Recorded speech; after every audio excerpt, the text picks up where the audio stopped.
Minecraft каналы. Бүгін мен сіздерге Minecraft ойындағы 3 құпияны ашатын боламын. Сонымен кеттік. Біз бастаймыз. Бірінші бізге мынандай наколония керек. Және оның ішіне тек именді саламыз.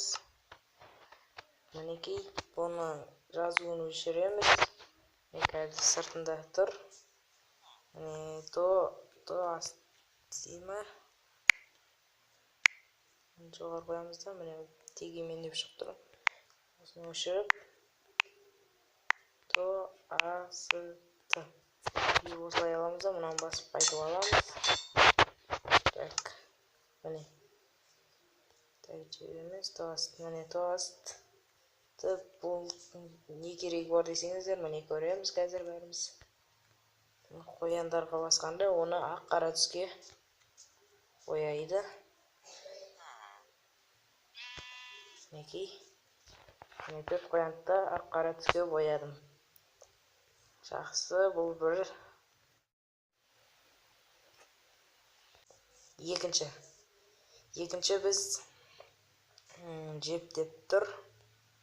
Бұл жерге біреуін аламыз. Жеп басамыз да мынаны қоямыз. Так, дайын. Осыны аламыз да, мінекей. Жеп, бұл не десеңіздер, бұл керемет. Мінекей, көреміз.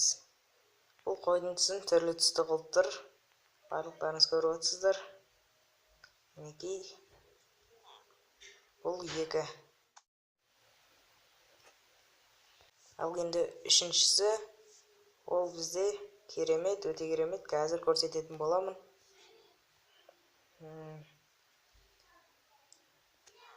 Ал жазайық. Тенер фон.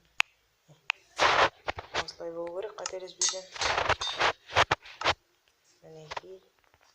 Ал керемет зат. Көрсетейін.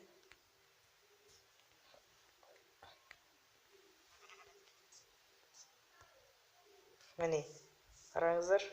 Міне ол кез келген заттар, теріс қаратып заттарды емес, енді жұмыртқадан шығатын заттарды, адамдарды ма, жануарларды да теріс қаратып қоя береді. Мінекей, қойды теріс қаратып қойдық. Міне қояндарды да теріс қаратып қоя алады. Мінекей, осы Майнкрафттың 3 құпиясы. Ұнаса лайк басыңыздар, каналға жазылыңыздар, комментарий қалдырып кетсеңіздер болады. Қош, сау болыңыздар.